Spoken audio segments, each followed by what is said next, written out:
desde el versículo 21 hasta el capítulo 6, versículo 9. Efesios 5:21 hasta Efesios 6:9. Dice así la escritura: Someteos unos a otros en el temor de Dios. Las casadas estén sujetas a sus propios maridos, como al Señor, porque el marido es cabeza de la mujer, así como Cristo es cabeza de la iglesia, la cual es su cuerpo, y Él es su Salvador.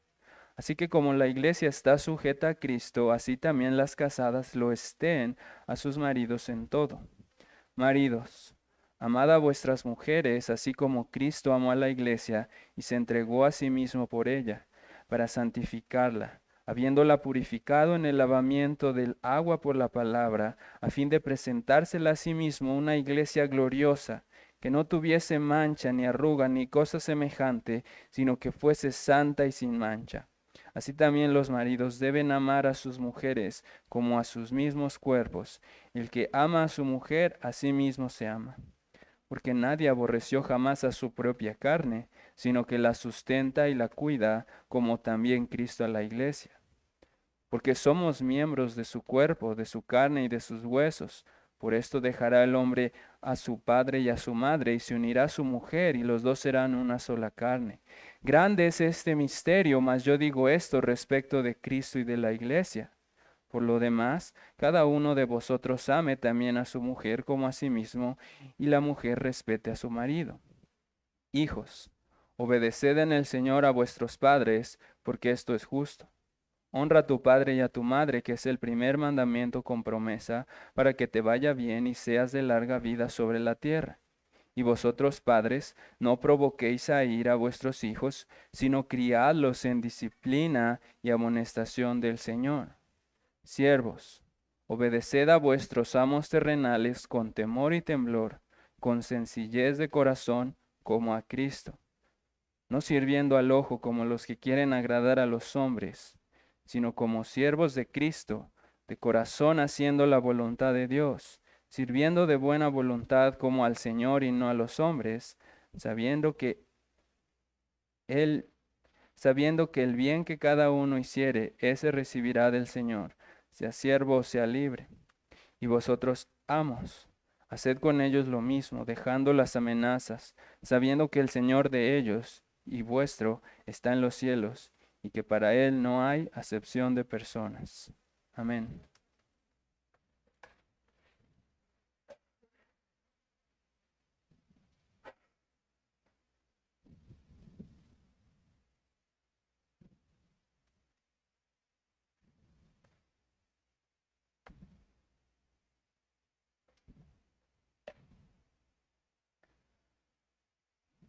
Como ya lo hemos mencionado, hermanos, esta carta a los Efesios puede ser dividida en dos grandes secciones. En la primera mitad del apóstol Pablo, de los versículos 1 al 3, él trató de abundar en las inescrutables riquezas de nuestra unión con Cristo, y en la segunda mitad ha ido aterrizando esas verdades a nuestra vida práctica. Como lo hemos dicho en ocasiones pasadas, en la primera mitad les enseña a los santos y fieles que están en Cristo y en la segunda mitad les dice a ustedes que están en Éfeso, les enseña cómo estar en Cristo debe influir en la manera en la que ellos viven en Éfeso. Así que esta segunda mitad de la carta se caracteriza por exhortaciones y mandamientos concretos que aplican las verdades de los primeros capítulos.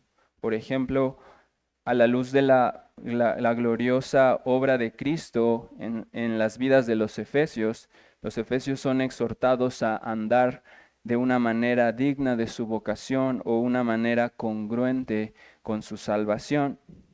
A la luz de que están unidos a Cristo en un solo cuerpo, son llamados a mantener y promover la unidad y la edificación mutua. ejerciendo sus dones para el crecimiento del cuerpo de Cristo.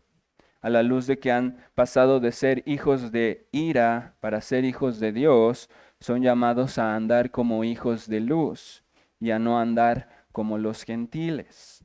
Y así podríamos seguir conectando cómo las verdades de la primera mitad se aplican de manera práctica en la segunda parte. Pero otra manera en la que Pablo hace esta enseñanza, esta instrucción, es por medio de contrastes entre la primera creación y la nueva creación, o entre lo que significa estar en Adán y lo que significa estar en Cristo, el cual es el segundo Adán. Y en ese sentido, Pablo dice cosas como: y Él os dio vida a vosotros cuando estabais muertos en vuestros delitos y pecados, en los cuales anduvisteis en otro tiempo siguiendo la corriente de este mundo.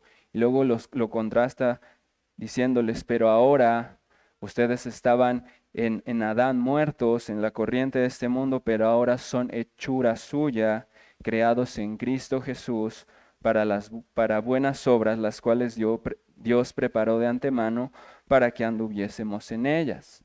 También más adelante les dice: en cuanto a la pasada manera de vivir, despojaos del viejo hombre que está viciado conforme a los deseos engañosos, y renovaos en el espíritu de vuestra mente, y vestíos del nuevo hombre, creado según Dios, en la justicia y la santidad de la verdad. Y a lo largo de toda su carta, Pablo hace un énfasis muy importante en la necesidad de mantener la unidad entre la iglesia y de no andar como los gentiles. Y podríamos decir que esas exhortaciones son un eje muy importante en la segunda parte de nuestra carta. Es decir, si los cristianos de verdad quieren vivir de una manera congruente a su llamado o a su vocación, si de verdad quieren preservar la unidad y la edificación del cuerpo, si de verdad quieren mantenerse en el camino de la santidad, no como los gentiles, entonces Pablo los exhorta que tienen que ser diligentes en mortificar su pecado remanente, aprendiendo, como dice en el 4:2, a soportarse unos a otros con humildad. O como dice en el capítulo 4 del 8 al 16, si quieren mantener todo esto como creyentes, deben ejercer sus dones, no para ustedes mismos, sino para sus hermanos. Tienen que aprender también a despojarse de su vana manera de vivir, desechando la ira, los hurtos, las mentiras, las fornicaciones, las vanas palabras y cosas semejantes a esas. Tienen que ser diligentes en buscar la llenura del Espíritu, la cual se va a manifestar en un buen uso del tiempo o de las oportunidades que Dios nos da para servirle, en una vida sabia y sobria, no entregada al vino o a la disolución, una adoración saludable, cantando entre ustedes con cantos y salmos y cánticos espirituales, con acciones de gracias y sometiéndose unos a otros. Eso es como vemos la llenura del Espíritu en las vidas de los creyentes. Y ese es el contexto en el que llegamos a esta sección larga del 5:21 al 6:9. Y aquí no podríamos considerarla como una nueva sección de la carta, sino una continuación de estas exhortaciones de Pablo. De estas exhortaciones a ser congruentes con nuestra manera de vivir, a mantener la unidad y a no andar como los gentiles. De los versículos 5:22 al capítulo 6, versículo 9, Pablo se está dirigiendo a 3 pares de personas: a las esposas y a los esposos, a los hijos y a los padres, a los siervos y a los amos. Pero notemos que Pablo no ha cambiado de idea, no les está diciendo: bueno, cambiando de tema, ahora vamos a hablar de las relaciones familiares y sociales, sino que estas exhortaciones a estos 3 pares de personas siguen teniendo relación con ser congruentes en nuestra manera de vivir, mantener la unidad de la iglesia y no andar como los creyentes, como los incrédulos en las prácticas paganas. Como lo vimos la ocasión pasada, esta exhortación se desprende de la exhortación de someteos unos a otros, se desprende de busquen la llenura del Espíritu Santo. No pueden ustedes someterse unos a otros y mantener la unidad entre ustedes si no están llenos del Espíritu. Así que Pablo está consciente aquí de la obra de redención que ya hay en los creyentes, que ya han sido hechos nuevas criaturas y ya están capacitados para no ser como eran antes y para que sus matrimonios y la crianza de sus hijos y sus trabajos y todo lo que hacen sea caracterizado por una congruencia. Entonces, Pablo continúa diciéndoles, es como si les dijera, a la luz de que están unidos en Cristo, las casadas deben y pueden someterse a la autoridad de sus maridos. Y como están unidos a Cristo los maridos, también ellos deben y pueden amar a sus esposas con amor sacrificial. Y como los hijos cristianos están unidos a Cristo, deben y pueden honrar a sus padres, y los padres deben y pueden instruir a sus hijos y amonestarlos en amor en el camino del Señor. También los siervos deben y pueden servir con excelencia a sus amos, como lo hacen con su Señor. Y los amos deben y pueden tratar a sus siervos con dignidad, recordando que ellos también son siervos de Dios y tienen a un Señor que no hace acepción de personas. Y esa es la manera en la que podríamos resumir la esencia de este largo pasaje. Es decir, si nosotros estamos en Cristo y si queremos ser congruentes con nuestra fe y queremos preservar la unidad y ya no queremos andar como los incrédulos, entonces nuestras relaciones familiares y sociales deberían ser totalmente opuestas a las relaciones de este mundo. Las esposas que no aprecian ni se sujetan a la autoridad de sus esposos deberían ser las que no conocen a Cristo, no las esposas cristianas. Y los esposos que se enseñorean de sus esposas y las tratan con indiferencia de manera descuidada y egoísta, no pueden ser los hijos de Dios. Eso no es congruente con su vocación. Eso es lo que hacen los incrédulos. Y así sucesivamente podríamos decir que los hijos, los padres, los siervos y los amos cristianos de ninguna manera deberían parecerse a los hijos y padres y siervos y amos del mundo. Ya lo hemos visto en otras predicaciones. La nueva naturaleza de los cristianos es diametralmente opuesta a la naturaleza caída. Entonces, ya no puede ser así en los cristianos. Nuestras relaciones familiares y sociales no pueden ser como eran antes. No puede, y así como ya hemos visto que sería incongruente que andemos en iras y en contiendas, en robos y en cosas semejantes, también sería incongruente que nuestros matrimonios y nuestras familias y nuestros trabajos sean como son los del mundo.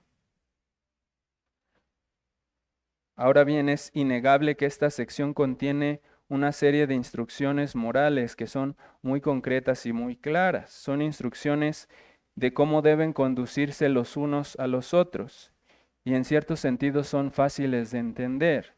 No requieren de mucho esfuerzo para que comprendamos a qué se refiere, qué es lo que está pidiendo Pablo de las esposas y de los esposos, de los padres y los hijos, ni de los siervos ni de los amos. Es en un sentido una instrucción muy sencilla, muy puntual. Nos dice cómo debemos tratarnos entre nosotros. Tal vez si abundamos un poco más en el contexto cultural, podemos entender más precisamente los detalles, pero en términos generales son instrucciones fáciles de seguir y fáciles de aplicar para cada uno de nosotros. Pero esta sección es muy interesante, esta porción de Efesios, porque no solamente tiene una enseñanza moral, un consejo o una instrucción moral de cómo debemos conducirnos, sino que en medio de estas instrucciones prácticas, Pablo está entretejiendo una enseñanza teológica muy profunda. Es decir, Pablo pudo haber sido muy concreto en decir, las esposas hagan esto y los esposos hagan esto, los hijos hagan esto y los padres hagan esto, los amos hagan esto y los siervos hagan esto y los amos hagan esto, condúzcanse así y así. De hecho, así es como lo hace en Colosenses 3, del 18 en adelante. Les dice, casadas, estad sujetas a vuestros maridos como conviene en el Señor. Maridos, amad a vuestras mujeres y no seáis ásperos con ellas. Y continúa siguiendo el mismo patrón. Hijos, obedezcan a sus padres. Padres, no exasperen a sus hijos. Siervos, obedezcan en todo a sus amos. Y así continúa. Entonces, si prestan atención, estos pasajes de Colosenses y de Efesios siguen una misma estructura. La única diferencia es que la carta a los Efesios tiene la enseñanza moral, la instrucción práctica, mezclada con una enseñanza teológica. Y a fin de que tengamos una estructura sencilla de seguir para nuestro sermón, vamos a dividirlo en dos puntos principales. Primero vamos a enfocarnos en cuál es la enseñanza moral y después vamos a ver cuál es la enseñanza teológica de este pasaje. Y esto con la esperanza de que podamos entender cómo la instrucción moral siempre está fundamentada en la verdad teológica y que esto nos lleve a ver el fundamento de estas instrucciones, que no son meras instrucciones de sométete a tu esposo y ya, sino que eso está fundamentado en la verdad teológica y que eso nos lleve a ver el corazón de esos mandamientos con otros ojos y que los podamos aplicar a nuestras vidas prácticas de una manera distinta. Así que vamos a ver primero el primer punto, que es la enseñanza moral. Y en el versículo 21, Pablo dice, someteos unos a otros en el temor de Dios. Y este argumento, como ya lo hemos dicho, se va a expandir dirigiéndose hacia tres pares de personas. Y debido a que se dirige personalmente, o sea, la exhortación es directa, casadas y luego maridos y luego hijos y luego padres, de manera tan directa, está implícito que esta carta tenía que ser leída en un lugar en el que todos esos grupos de personas iban a estar en el mismo lugar y iban a escuchar la misma carta y iban a ser abordados por esta carta. Y algunos argumentan que Pablo usa esta estructura social porque así es como estaba estructurada la sociedad de su época. Esa era la manera tradicional de abordar los escritos de instrucción moral incluso entre los gentiles. Y debemos recordar que en esa época la cultura griega tenía una influencia muy predominante. Y en ese sentido las enseñanzas de los grandes filósofos habían logrado moldear y permear la cultura del mundo antiguo. Y los griegos, por ejemplo, afirmaban que la sociedad estaba compuesta de hogares o familias que a su vez estaban compuestas de tres pares de personas. Así estaba estructurada la sociedad para los griegos. Todo el conjunto de la sociedad estaba hecho por esposos y esposas, padres e hijos y amos y siervos. Esa era su estructura y así estructuraban sus enseñanzas y sus instrucciones, tal como lo vimos en Colosenses y en Efesios y como se infiere de otros pasajes de las Escrituras y de otras fuentes históricas. O sea que el imperio romano en el que ellos vivían había adoptado esta estructura y de manera general se creía que para que el imperio romano se mantuviera firme o sólido, era necesario que el orden de la familia se mantuviera también firme y sólido, que cada hogar funcionara de manera correcta. Y por más que parezca increíble, el imperio romano de esa época tenía a la familia en una alta estima, le daba una gran importancia y un valor muy honorable. De manera que incluso en medio de tantas prácticas paganas abominables, los códigos de honor y de la familia, y los valores familiares, eran vistos como pilares fundamentales de la sociedad. Ellos incluso formularon el concepto de la paideia, que buscaba no solamente instruir las mentes de sus hijos, sino darles una formación integral que los convirtiera en ciudadanos ejemplares. Y yo creo que en ese sentido Pablo santifica este pensamiento de los griegos y dice, padres, críen a sus hijos en la disciplina o la paideia y la amonestación del Señor. Está diciendo, es correcto ese entendimiento de formar a los hijos para que sean buenos ciudadanos, pero él está añadiendo algo más importante, que los formen en el Señor, que esa es la paideia del Señor, no es nada más formarlos por formarlos. Así que obviamente también tenemos que considerar que aunque los griegos tenían esa buena opinión de la familia y que eran muy diligentes en mantener esta piedad que ellos consideraban, muchas de esas cosas que ellos consideraban honorables y piadosas estaban distorsionadas por el pecado y por la corrupción de la humanidad caída. Pero en comparación con nuestra cultura actual, la familia tenía un lugar muy especial y era vista como algo sagrado y fundamental para el desarrollo humano. Así que Pablo toma esta estructura convencional de su época y la santifica y la perfecciona a la luz de la obra de Cristo. Porque en un sentido, si los griegos y los romanos buscaban ese orden en sus familias, era meramente por causa del orden y la prosperidad que le iba a dar a su imperio, los beneficios externos, pero en ningún momento consideraban cosas más profundas. A ellos les preocupaba que externamente todo marchara bien. Les preocupaba que las esposas estuvieran sujetas y los hijos sujetos y los siervos sujetos a su autoridad o a su cabeza, aunque lo hicieran con temor servil, aunque le tuvieran miedo al padre de familia.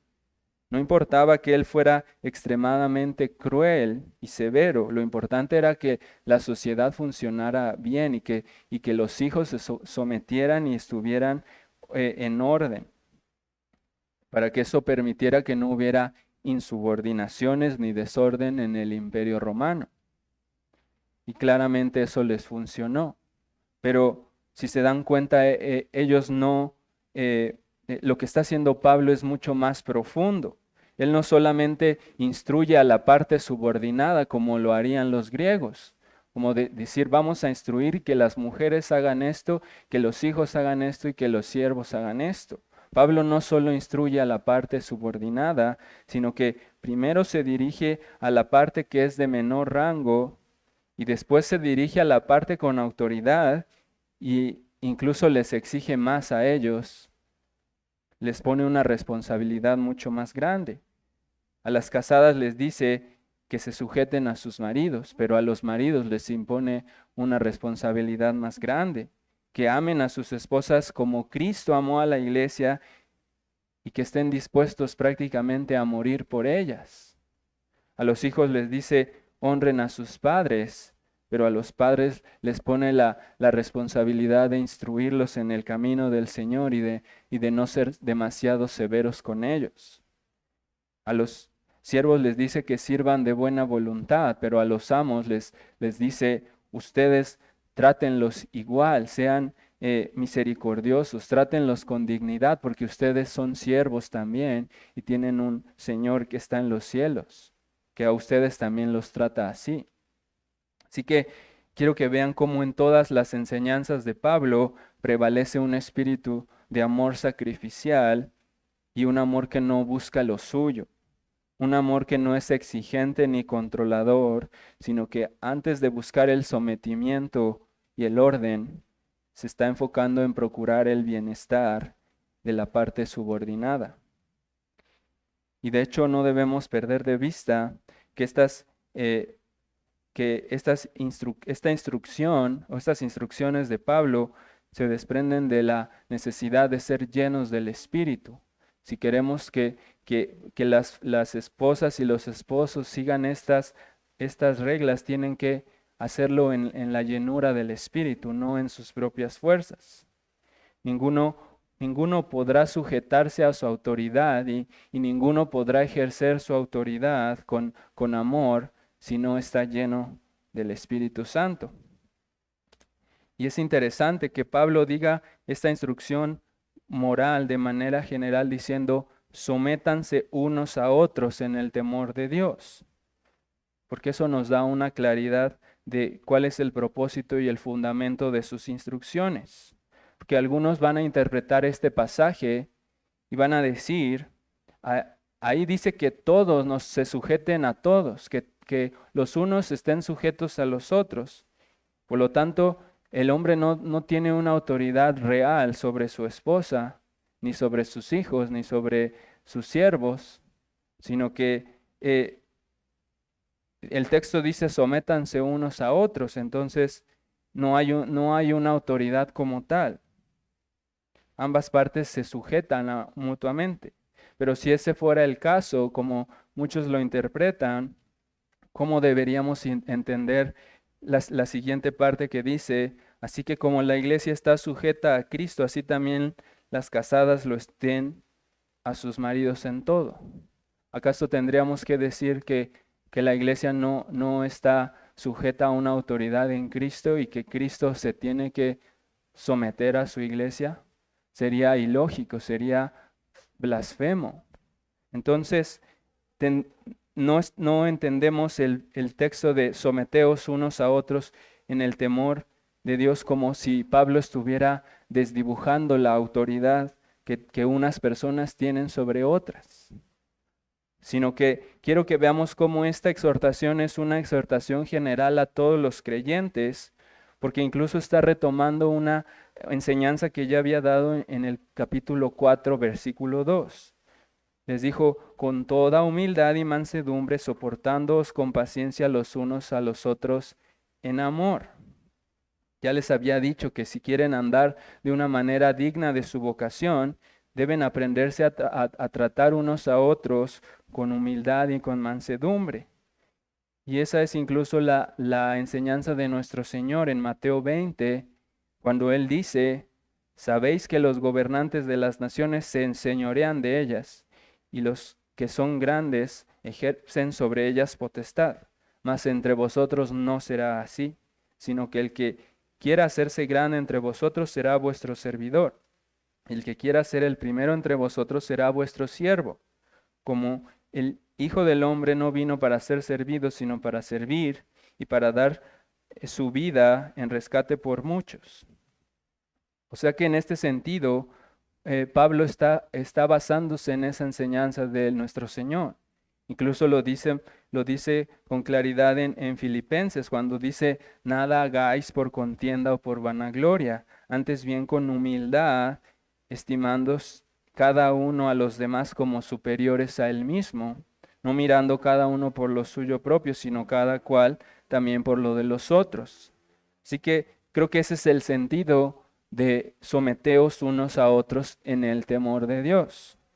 Porque Pablo no dice solamente sométanse unos a otros y ya, sino dice háganlo en el temor de Dios. Y creo que estas palabras en el temor de Dios tienen un peso enorme. Se parecen mucho a la instrucción que Jehová le daba a Israel en Levítico 25, cuando les dijo, porque son mis siervos. Levítico 25, versículo 42. Porque son mis siervos, los cuales saqué yo de la tierra de Egipto. No serán vendidos a manera de esclavo. No te enseñorearás de él con dureza, sino que tendrás temor de tu Dios. Y los podréis dejar en el versículo 46. En herencia para vuestros hijos después de vosotros, como posesión hereditaria, para siempre os serviréis de ellos, pero en vuestros hermanos, los hijos de Israel, no os enseñorearéis, cada uno de su hermano con dureza. Porque mis siervos son los hijos de Israel, son siervos míos, a los cuales saqué de la tierra de Egipto, yo Jehová vuestro Dios. O sea que todo lo que dice Jehová a su pueblo, los dice sobre el fundamento de que ellos son sus siervos y de que ellos antes eran esclavos del pecado y fueron rescatados por Él y ahora Él es su Señor y que ahora todos y cada uno de los que han sido salvados por Él están bajo su autoridad y Él es Señor. Como lo dice también Efesios, todas las cosas están sometidas bajo los pies de Cristo y todos sus redimidos están bajo sus pies. Entonces lo que está diciendo Pablo no es que no existe autoridad entre los siervos de Dios. Lo que está diciendo es que todos en primer lugar somos sus siervos y dentro de esos siervos hay algunos a los cuales Él les da ciertas autoridades y lo único que está diciendo entonces Pablo es que los que tienen esa autoridad la tienen que ejercer con amor y los que están bajo esa autoridad se tienen que someter a esa autoridad también con amor. Así que en resumen, la enseñanza moral de Pablo está enfocada en exhortarnos a vivir de una manera congruente con nuestra salvación, en lo que respecta a nuestras relaciones personales y familiares. Entonces, hasta este punto solo vimos de manera general qué es lo que pide Dios de los creyentes en sus diferentes roles. Y si nos detuviéramos a meditar en cada punto, nos tomaría demasiado tiempo. Podríamos haber dividido este sermón en 3 sermones y abordar primero las exhortaciones hacia las casadas y los esposos, y luego hacer otro sermón para los padres y los hijos y otro para los siervos y los amos, pero eso no solo nos tomaría demasiado tiempo, sino que no quisiera que perdamos de vista todo el argumento principal que viene mostrando Pablo. Gracias a Dios hay muchos hermanos que tienen materiales publicados, ya sea videos o libros o audios, y que son hermanos más sabios y experimentados que podrían ayudarnos a entender estos temas de manera más precisa. Así que yo los animo a que puedan, si quieren profundizar en alguno de los puntos de las instrucciones morales, que acudan a estos materiales, pero quiero que también confiemos como lo vamos a ver, en la suficiencia de Cristo, en la preeminencia de Cristo, el cual es el que hace posible que todos estos mandamientos no sean cargas, sino sean dulces y sean hermosos. Así que quiero que pasemos ahora a la enseñanza teológica, que va a ser la que le va a dar un peso y una dulzura a estos mandamientos. Y en mi opinión, creo que esta enseñanza teológica es la que le da el poder y el impulso a las instrucciones de Pablo. Porque una cosa es decir, esposas, sométanse a sus esposos, pero es mucho más grande que nos digan, sométanse a sus esposos como Cristo, como la iglesia se somete a Cristo. También una cosa es decir, esposos amen a sus esposas así, nada más. Pero es mucho más potente decir, amen a sus esposas como Cristo amó a su iglesia y se entregó a sí mismo por ella. Cuídenlas y susténtenlas como Cristo también sustenta y cuida a su iglesia. Lo mismo ocurre con todas las demás enseñanzas en las diferentes relaciones. No les dice, hijos, obedezcan a sus padres, sino obedézcanlos en el Señor. No les dice a los padres, críen a sus hijos, sino críenlos en Cristo, en la disciplina y la amonestación del Señor. Entonces, eso es lo que vemos, cómo cada mandamiento que Pablo hace a cada grupo de personas hace referencia a Cristo de una o de otra forma. Todo lo que Pablo está exigiendo apunta a Cristo como el centro de todo esto. O sea que eso hace que los mandatos de Pablo dejen de ser una mera instrucción moral y se eleven a un estatus más grande. Los griegos y los romanos tenían instrucciones parecidas, pero ninguna de ellas se enfocaba en la profundidad del corazón. Ninguna de ellas estaba enriquecida y embellecida por la obra de Cristo. Eran mandatos y reglas secas que no tenían ningún poder. Pero Cristo es el fundamento y la hermosura de nuestra familia y de nuestra sociedad. Si no fuera por la obra de Cristo y su poder, el mundo estaría totalmente entregado a las tinieblas y a la crueldad. Y entonces lo que quiero que veamos es que cada uno de nosotros encajamos en una o más de estas categorías. A cada uno de nosotros nos es impuesta una responsabilidad de someternos a una autoridad o de ejercer una autoridad, dependiendo de cuál sea nuestra condición. O sea que ninguno de nosotros, ni desde los niños hasta el de mayor edad entre nosotros, ninguno de nosotros se queda fuera. Todos estamos obligados y vinculados en todos estos mandamientos que está dando Pablo. Y estamos obligados a hacerlos con temor de Dios. Sin embargo, por causa de nuestro pecado, estas responsabilidades que son claras para nosotros, nosotros sabemos lo que nos corresponde a cada uno después de leer todo esto.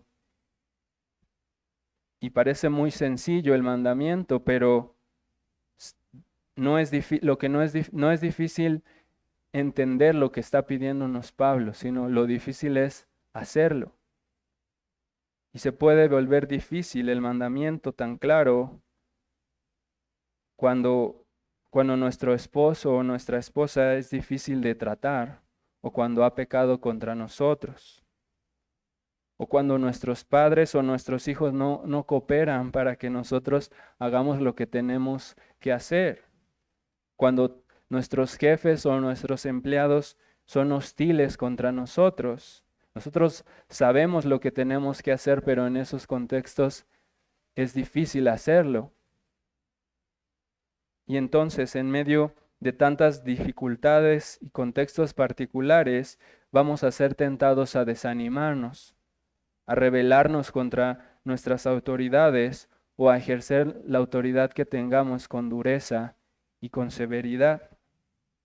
Y cuando eso ocurre, por causa del pecado que hay en nosotros, nuestra conciencia va inmediatamente a acusarnos y nos va a decir, pecaste contra tu esposa, pecaste contra tu esposo, fuiste demasiado severo con tu hijo, te rebelaste contra la autoridad de tu jefe, etcétera, etcétera.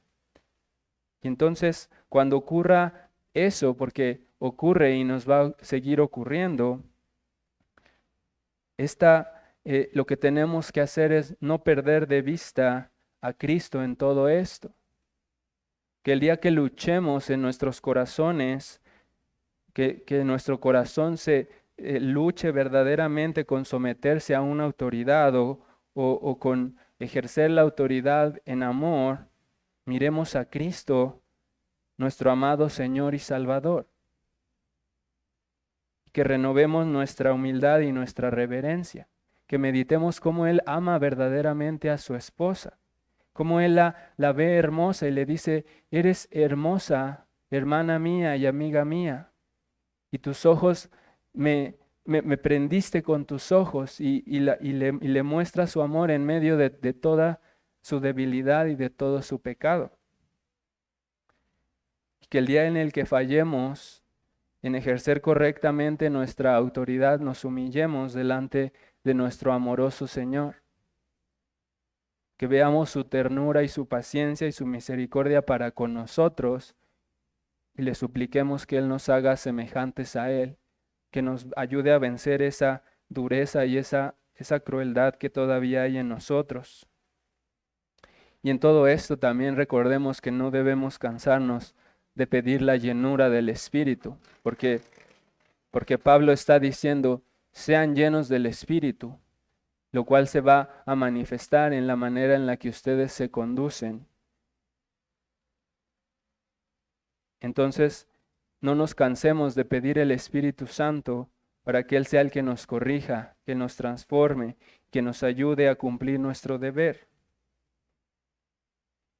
Y el día que veamos su gracia, porque Él da abundantemente a los que le piden, y que veamos su gracia ayudando en nuestros matrimonios y en la crianza y en nuestro trabajo, le demos a Él toda la gloria y la alabanza. Porque Él es la razón por la cual nuestros matrimonios no están completamente deshechos. Él es el motivo por el cual criamos a nuestros hijos o por el cual nos esforzamos en nuestros trabajos. Él nos hizo nuevas criaturas, como ya lo hemos visto, y nos creó para que andemos en buenas obras. Y como ya lo hemos visto también, eso quiere decir que la obra de Cristo es tan poderosa en nosotros que ya nos capacitó para que lo hagamos. Que son mandamientos que a veces parecen muy altos, como el de que los esposos amen a sus esposas como Cristo ama a la iglesia. Son mandamientos que sobrepasan nuestras fuerzas, pero la nueva creación nos capacita y nos da el poder para hacerlo, para que seamos esposos, padres, hijos, siervos y amos, que glorifiquen a Dios y sean luz en este mundo. Y además de esto, hermanos, la enseñanza teológica de Pablo tiene un punto todavía más profundo y más sublime.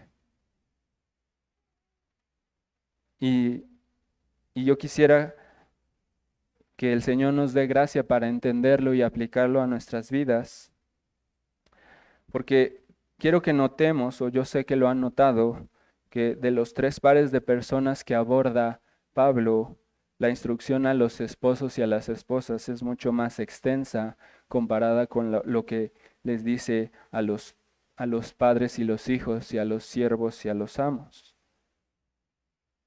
La instrucción para el matrimonio es más extensa y Pablo tiene una razón para hacer eso. El corazón de esta instrucción de Pablo de que las esposas se sometan a sus maridos y que los maridos amen y cuiden a sus esposas, tiene en el corazón estas palabras. En el corazón de este texto está, por esto dejará el hombre a su padre y a su madre y se unirá a su mujer y los dos serán una sola carne. Grande es este misterio, mas yo digo esto respecto de Cristo y de la iglesia. Por lo demás, cada uno de vosotros ame también a su mujer como a sí mismo, y la mujer respete a su marido. Y aquí Pablo está citando Génesis 2:24, en donde se describe el matrimonio o la unión pactual de Adán y Eva. Y lo que está diciendo Pablo es que estas palabras de Moisés, cuando él dijo, por tanto dejará el hombre a su padre y a su madre, y se unirá a su mujer y serán una sola carne, dice, ese es un grande misterio. Ahí hay un gran misterio. Y recordemos que cuando Pablo usa la palabra misterio, en esta carta y en algunas otras tiene una connotación muy especial para referirse a una verdad que había sido revelada en el Antiguo Testamento, pero que por así decirlo estaba velada y solo podía verse más claramente en Cristo. O sea que en palabras simples, lo que Pablo está diciendo es que cuando Moisés escribió esto de Adán y Eva, estaba implícito el matrimonio o el pacto entre Cristo y su iglesia. Y a lo largo de las escrituras vemos cómo esto se desarrolla, cómo el matrimonio de Adán y Eva, o Génesis 2:24, se convierte para nosotros en lo que conocemos como la institución del matrimonio. Vemos cómo ahí se instituye el matrimonio y cómo eso se replica una y otra vez en el mundo. Pero ¿por qué Pablo dice que eso era un misterio? Para la cultura judía, el matrimonio de Adán y Eva era representativo de el matrimonio entre Jehová y su pueblo. Él constantemente les dice, les habla de la traición al pacto como adulterio, como fornicación. Les dice una y otra vez, ustedes adulteraron con esos dioses falsos. O sea que está implícito el hecho de que él veía a su pueblo como su esposa y veía la rebelión de su pueblo como adulterio. Y lo vemos más explícitamente en el libro de Oseas. Pero entonces, lo que estaba haciendo, o lo que convierte esto en un misterio, es lo que dice Pablo. Esto se refiere a Cristo, a Cristo y a su iglesia. Ya era claro en el Antiguo Testamento que el matrimonio entre Adán y Eva representaba o era un cumplimiento en el matrimonio de Israel con Jehová, con su Dios. Pero lo que no era claro es que eso se iba a ver más plenamente cumplido en el matrimonio de Cristo y su iglesia. Porque la esposa adulteró, la esposa en Oseas, lo vemos, como le dice, ustedes fornicaron, ustedes se apartaron de mí. Entonces, en el Antiguo Testamento era claro que esto se refería al pacto entre Dios e Israel.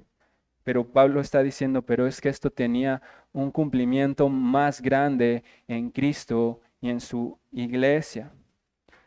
O sea, Cristo es este Dios amoroso que hizo un pacto con su pueblo y su pueblo, su iglesia es el verdadero Israel. Su iglesia es la verdadera esposa que Él compró con su sangre. Así que veamos cómo es la lógica de Pablo en todo esto, porque meditemos cómo en la primera creación Dios creó a Adán y creó a Eva después de un tiempo. Dice que en el principio creó los cielos, la tierra y todas las maravillas del universo y después creó al hombre y como algunos teólogos dicen lo puso en el pináculo, en lo más alto de la creación, porque lo hizo a su imagen y semejanza y le dio el honor que ninguna otra criatura había tenido. Le había dado dominio y autoridad sobre las demás criaturas y le había dado el privilegio de estar en un lugar en el que estaba su presencia caminando y paseándose entre ese lugar. Pero en medio de todo eso, dice la Escritura, que después de crear todo, Dios vio que todo era bueno, menos una cosa, que esa criatura que Él había puesto hasta arriba de la creación estaba sola. Y dijo, eso no es bueno, no es bueno que Él esté solo. Así que por eso tomó de la costilla de este hombre a una mujer o formó a una mujer y se la concedió a él como su esposa. Y ese es el contexto en el que Moisés dice, por eso dejará el hombre a su madre, a su padre y a su madre. En el contexto de que después de toda la creación y de que Adán estaba hasta arriba de la creación y recibió una esposa, por eso dejará el hombre a su padre y a su madre y se unirá a su mujer y serán una sola carne. Como diciendo que ese sería el modelo que se replicaría una y otra vez en la creación, pero también ese sería la imagen que Dios utilizaría para describir su pacto con su pueblo y después su pacto con la iglesia. Pero quiero que notemos algo interesante, que este lenguaje de dejar y de unirse, de que el hombre dejaría a sus padres y se uniría, no nada más implica lo que dice literalmente, que dejarías como si lo viéramos literalmente como un cambio de domicilio, de que pasó de la casa de sus padres a su propia casa, sino que ese lenguaje que Dios utiliza de dejar y unirse estaba implicando algo más sublime, que así como Adán estaba solo y él ya estaba en el pináculo de la creación, él dejó de estar en ese estado para pasar a otro estado, para unirse a su mujer, para entrar en un pacto con su mujer. De manera que lo que está pasando aquí es que la unión, dejar dejar a los padres y unirse a su mujer, describe una relación de pacto, la cual, si ya Adán estaba en lo más alto de la creación, cuando él entró en pacto con su mujer, es como si hubiera sido embellecido todavía más, como si hubiera sido elevado a una posición que no tenía cuando estaba solo. El matrimonio de Adán y Eva los embelleció, los convirtió en reyes de la creación, los puso de una manera en el centro de todos para que todos vieran la hermosura del pacto que había entre ellos y de cómo ese pacto mejoraba a Adán. Adán solo no podía extender el reino de Dios. Adán solo no podía multiplicarse y llevar la imagen de Dios a toda la creación. Y cuando recibió a su esposa, él fue embellecido en una manera, fue exaltado en una manera y fue puesto en un lugar más hermoso gracias a ese pacto. Entonces, ese es el misterio tan grande que Pablo está describiendo, que así como el primer Adán necesitaba, por así decirlo, de su esposa para cumplir su misión y ser bendición y luz en toda la creación, así también el pacto de Cristo con su iglesia es hermoso.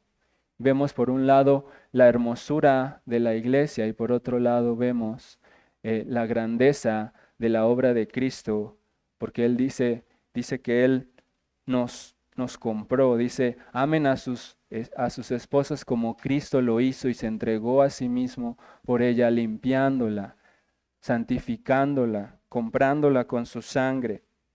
Así que eso es lo que hace tan hermoso el matrimonio, porque refleja la obra de Cristo con su iglesia. Refleja lo que el primer Adán tenía que hacer y no hizo. Él fracasó en cuidar a su esposa y en multiplicarse y llevar la imagen de Dios a toda la creación. Él fracasó, pero el segundo Adán lo cumplió perfectamente y tomó a su esposa, con su sangre la compró, la perfeccionó. Y ahora su esposa está siendo todavía más embellecida y está esperando ese día en el que su amado vendrá por ella y ella vendrá gloriosa desde el cielo, como dice la Apocalipsis, bajará esta nueva creación y veremos a la iglesia gloriosa, limpia y sin mancha. Y Cristo consumará esa obra que comenzó en su pueblo. Se encontrará con ella como una novia gloriosa ataviada para su marido y morará entre su pueblo. Enjugará toda lágrima de nuestros ojos. Ya no habrá muerte ni dolor. Y le veremos y nos gozaremos con él por toda la eternidad. Así que ese es el misterio, es todavía más profundo de lo que yo pudiera explicarles. Pero lo que quiero que veamos es que en todo esto está la hermosura de Cristo y de su iglesia como el cumplimiento de los planes redentores de Dios, como el cumplimiento de su obra de redención y como algo que apunta a la consumación final de todas las cosas y a la unión perfecta de Cristo y su iglesia por la eternidad. Así que a manera de conclusión quisiera que recordemos cómo este pasaje nos está exhortando primeramente a vivir de una manera digna de nuestra vocación, que todo esto que Dios manda a estos grupos de personas también redunda en la unidad de la iglesia, porque nos sometemos unos a otros en el temor de Dios, considerando a Dios como nuestro Señor. Y eso significa que debemos reconocer en todo esto a nuestro Dios como Señor, como el que nos rescató de la esclavitud del pecado, para que no seamos tentados a enseñorearnos de nuestras esposas, para que no seamos tentados a tratar con dureza a nuestros hijos, para que no seamos tentados como hijos a deshonrar a nuestros padres o como esposas a deshonrar a sus esposos, sino que con humildad aprendamos a servirnos en amor, no mirando por lo nuestro y estimándonos cada uno a nosotros como superiores y velando por nuestro crecimiento y nuestra paz. También recordemos que Cristo es el fundamento de todo esto, que no podemos hacer nada de esto que Dios exige de nosotros si no es por Cristo. Cristo es el fundamento de nuestras familias y nuestras responsabilidades sociales. Y todo lo que necesitamos para ser mejores esposos o mejores padres o mejores trabajadores no son estrategias carnales. No es otra cosa más que mirar a Cristo, mirar su obra, mirar la hermosura de su salvación, la manera en la que Él embellece a su pueblo y lo cuida y lo persevera. Necesitamos mirarlo a Él y humillarnos y reconocer, yo no soy así. Yo no amo a mi esposa como Cristo amó a la iglesia de la manera perfecta, pero yo quiero hacerlo y quiero pedirle al Espíritu Santo que me llene para que lo haga y que me dé la gracia para hacerlo y seguir ese ejemplo. Y como ya lo hemos dicho, eso va a depender siempre de que busquemos la llenura del Espíritu. Eso que va a parecer inalcanzable o tedioso o cansado cuando tengamos que someternos a un jefe que tiene exigencias injustas o que hay cosas que no nos parecen correctas, lo único que podremos hacer es humillarnos, pedir dirección al Señor y llenura del Espíritu Santo. Recordemos también el pacto matrimonial que tenemos con Cristo. Me gustaría haber podido explicar con más claridad ese gran misterio del que Pablo habla. Pero si meditamos cada uno de nosotros en la gloria del pacto que Cristo ha hecho con nosotros, en la hermosura de su salvación, en la ternura que Él tiene para con nosotros, tal como lo vemos en Cantares, a ese esposo fiel y amoroso, paciente, misericordioso, que soporta las caídas de su esposa y que aparte la embellece y la engalana y la atavía para prepararla para sí mismo, y que eso nos haga crecer en nuestra sumisión a nuestro esposo, a nuestro esposo amado, que es Cristo, y para que renovemos nuestra esperanza de verlo pronto y de que estemos listos como esa novia hermosa ataviada para su marido, para deleitarnos con él por siempre. Y si alguno de ustedes no está en Cristo, también quiero animarlo a considerar su condición de miseria y soledad sin él. Él es ese esposo amoroso y compasivo que está dispuesto a amar a su esposa con todas sus impurezas y limpiarla de su pecado. Si tú no estás en Cristo, estás sucio en tus pecados y estás alejado de Él, pero Él puede aceptarte y puede amarte si tan solo te arrepientes en Él, te arrepientes y crees en Él. Gracias a que Él derramó su sangre y sufrió el castigo que nos corresponde, y llevó el castigo de la ira de Dios en nuestro lugar, Él puede limpiar toda impureza y toda maldad si tan solo te arrepientes y crees en el Evangelio. Así que ven a Cristo hoy si no lo has conocido y arrepiéntete de Él, y nosotros como iglesia sigamos meditando en su gloria y en su hermosura, y volvámonos a Él en humillación y en reverencia. Que Dios bendiga su palabra y que nos ayude. Amén.